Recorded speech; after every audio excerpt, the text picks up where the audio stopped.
Give the warmest round of applause for the newlywed, Mr. and Mrs. McKillen!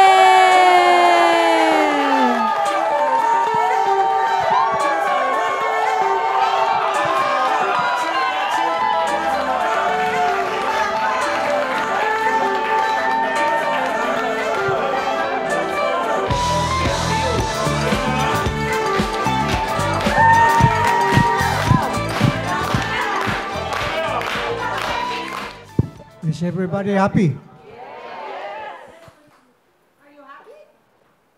I am happy. More than happy.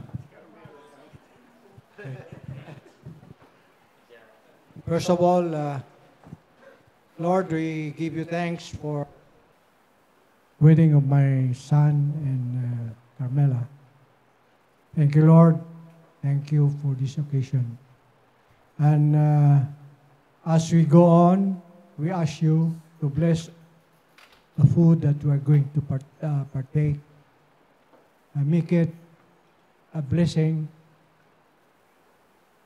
helpful for our body. And we always thank you, Lord Jesus, for everything that you have given us. Things that sometimes we don't imagine. And thank you. Thank you, thank you, thank you, Lord Jesus.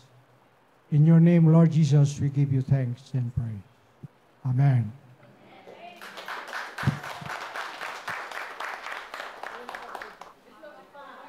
Good afternoon, everyone. Before I make a toast, can I ask everyone to give a big clap opening of praise to our Lord para sa ating bagong kasal. Woohoo! Woohoo! Magbigay ako ng short message from 1 Corinthians 13, verse 13.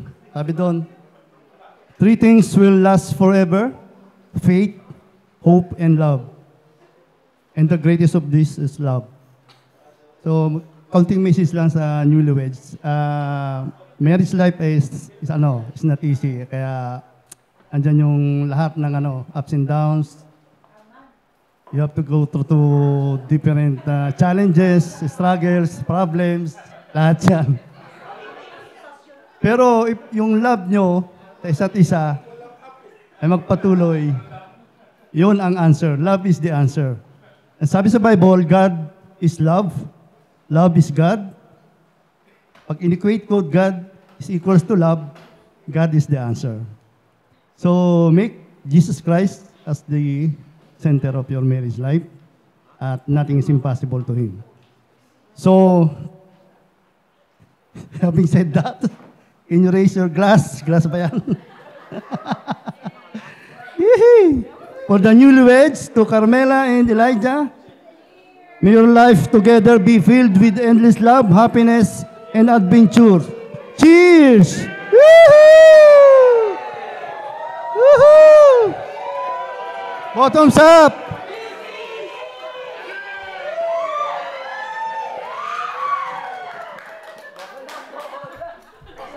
Ano ba yun? Cheers ba yun o kiss? Thank you po sa inyo lahat. Can we give a round of applause to the parents of the bride? Thank you so much. And next, I would like to ask the parents of the groom to please stand up and share some words as well. Everyone just do the cheers again, okay? Ay, not yet. Okay, mommy, daddy.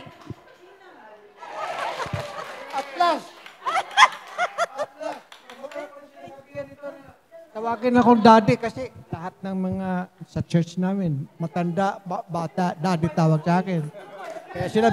Kaya sinabihan ko siya. Ngayon, salamat! Maraming salamat!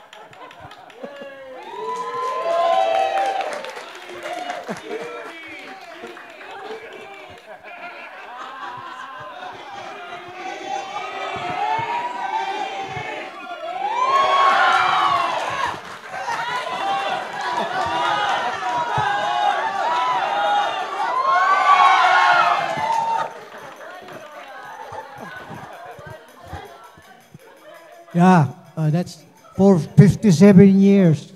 Ha? Sipin ninyo yan.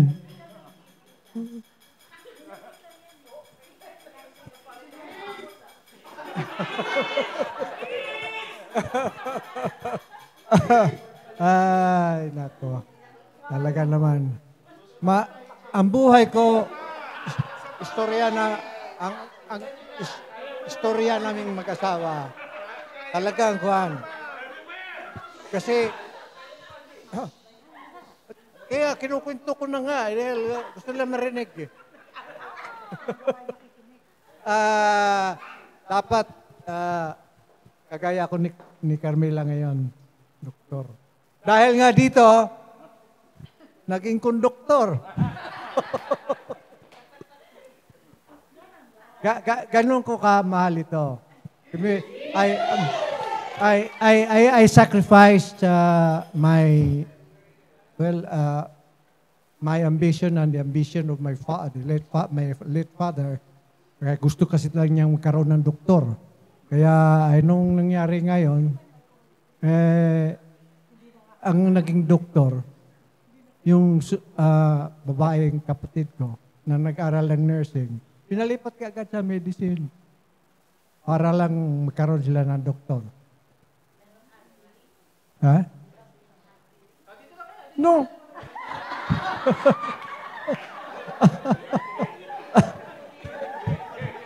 Bakit naman ako magkakaroon ng heart feeling?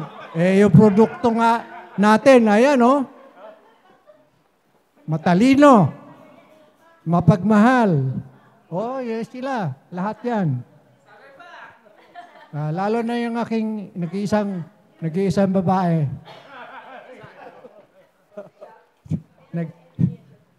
Nag-iisang babae ko na pinakamatalino sa lahat. Thank you sa inyo lahat. Thank you sa inyo pagbalik. Congratulations. Carmela, welcome to the family. Ano lang to, kwentong kakulitan. No, ang gusto ko lang i-share sa'yo, nung kinuha namin si Mami si Daddy, kasama si Edward, si EJ, right? Nung pumunta siya rito, nag-aaral na siya sa Pilipinas. And nung time na yon, ang sabi ko sa kanya, Jay, pagdating mo ng Canada, magtrabaho ka muna. Hindi kita mapapaaral agad, sabi ko sa kanya. Nung dumating siya dito, nagtrabaho siya. Si Aris kasama niya sa trabaho. And then one day, he came to me and he said, ate, pwede na ba ako mag-aral? Sabi niya, magtatrabaho ako. Hindi ako hihingi ng pera sa'yo. And the rest is history, right? Nagtrabaho siya sa McDonald's, nag-aral siya, pinaaral niya sarili niya. I share this story with everyone because I want you to know He's going to take care of you.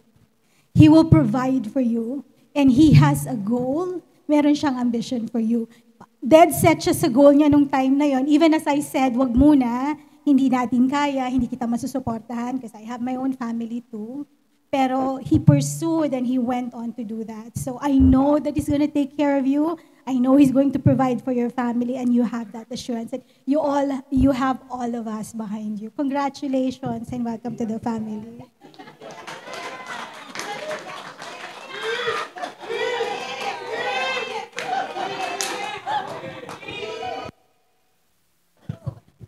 Short message lang. Save it for next year na, right? Anyway, welcome to the family, Carmela, Elijah.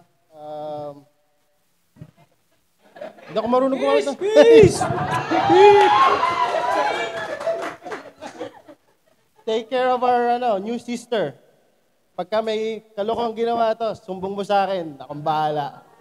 So, thank you for coming, everyone. Then let's go home. let's wish the couple a blessed married life. Sa darating na election. On behalf of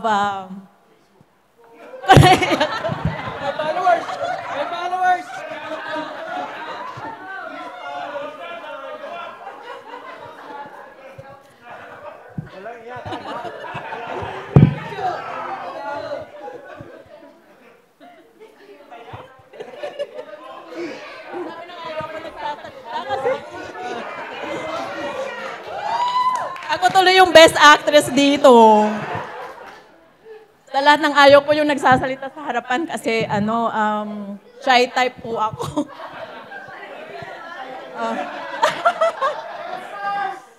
Well, anyways, on behalf of Edwin,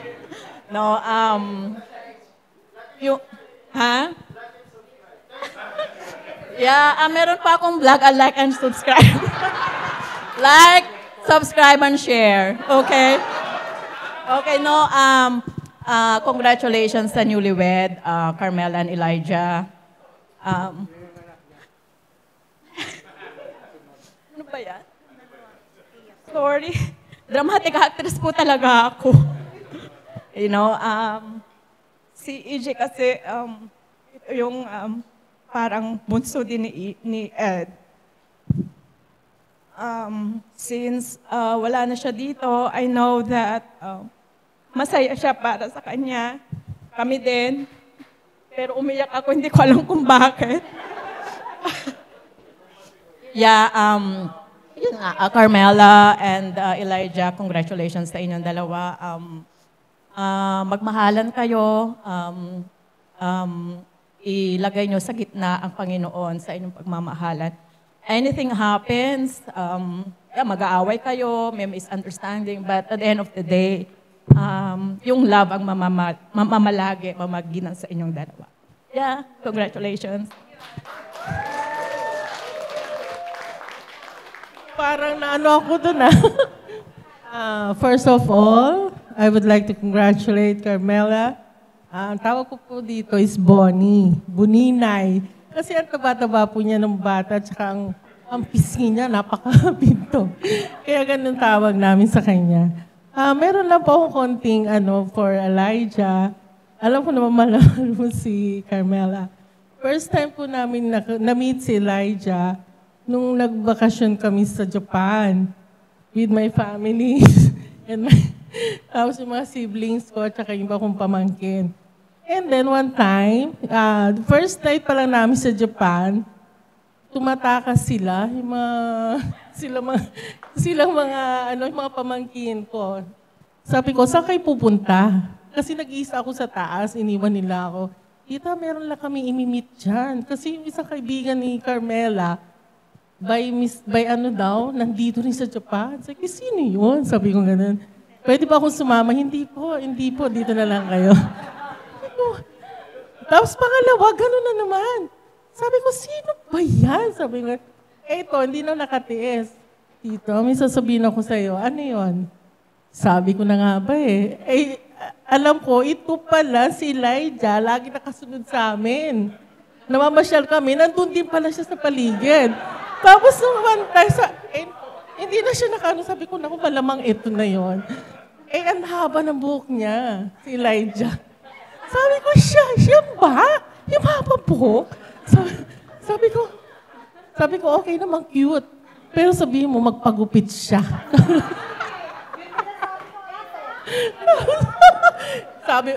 Tapos nung pangalawang meet namin, sabi ko, tingnan mo, mas gwapo ka pag maikli ang buhok mo, di ba? Anyway, sa totoo lang po, winin niya yung aming puso. Yung mga kapatid ko, talagang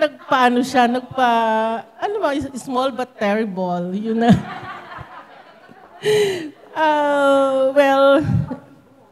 Bibo.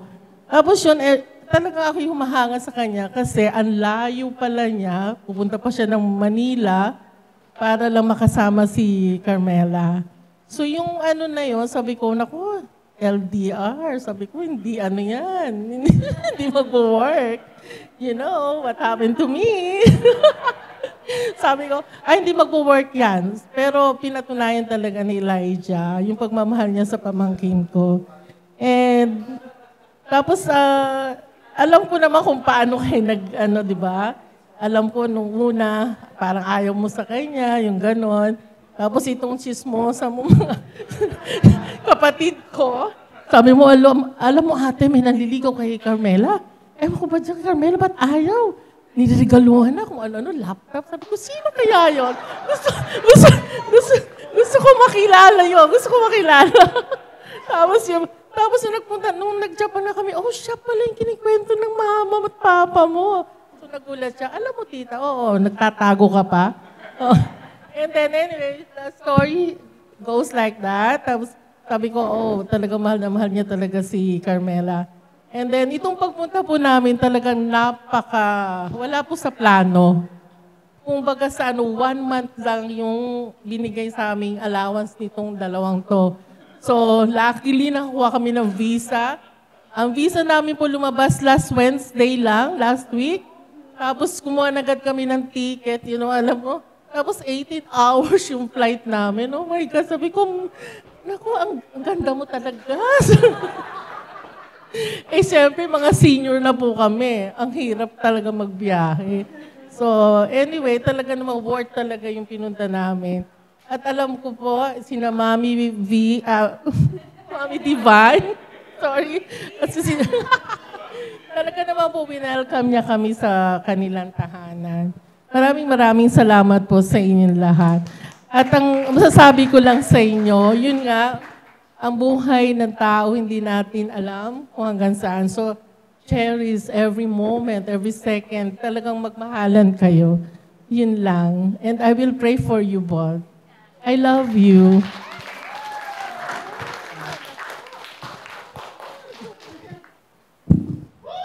Pagkatapos po nitong speech ko, may himatay na po ako.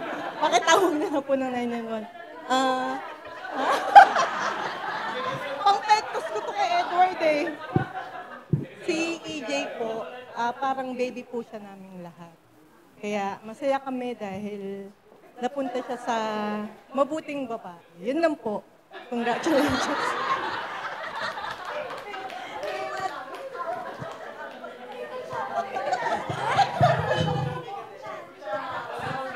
Okay, congratulations Bonnie and Elijah.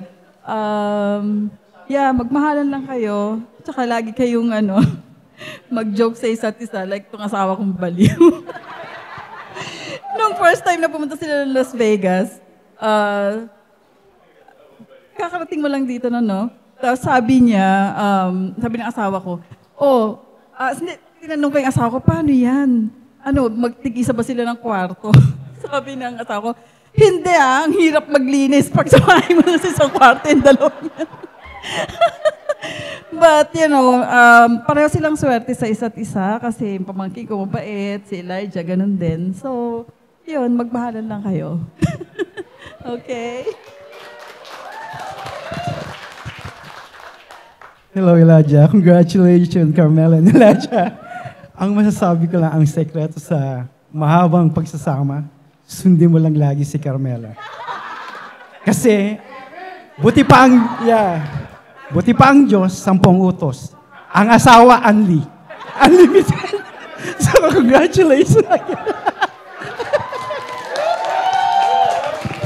Oh my God. It's okay. EJ and Carmela, I wish you all the best. On behalf of your Tito is not here, I wish you all the best. Congratulations. Oh, wait 1 second. How could we forget a speech from the people we're celebrating? Of course. My gosh, I'm so sorry. Pasensya na po. Talaga, pasensya na po. Okay. Tita Carmela, Tito EJ? Ako una nung bago, ikaw naman ngayon. First of all, maraming salamat po sa pagpunta.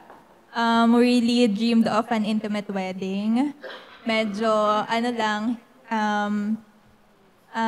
kinailangan namin ng mga tulong ninyo and we were so grateful that you helped us. Especially Kuya Edward, Ate Crisel, na hands-on talaga sa pagtulong sa amin since day 1. So, marami pong salamat. Alam ko hindi po kayo sanay sa mga gantong klaseng maliit na event, but really treasured every moment na nangyari today. And see you next year sa Pilipinas po.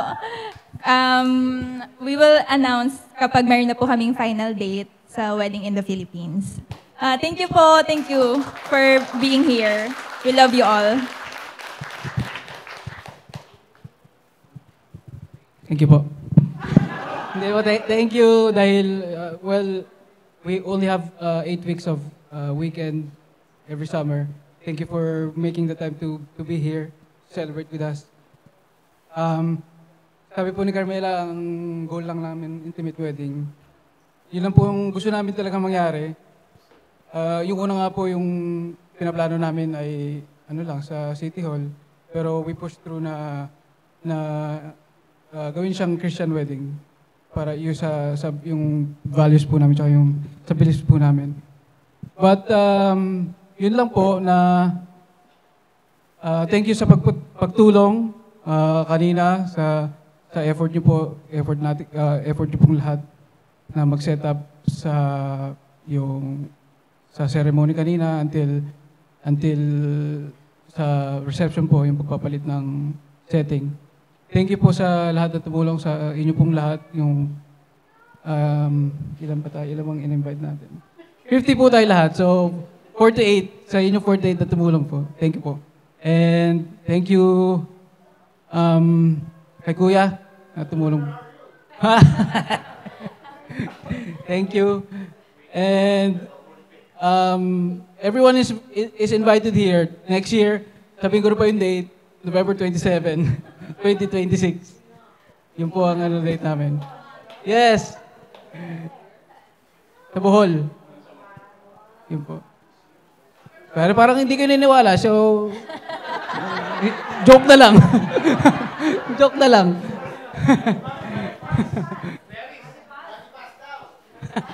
So yun lang po.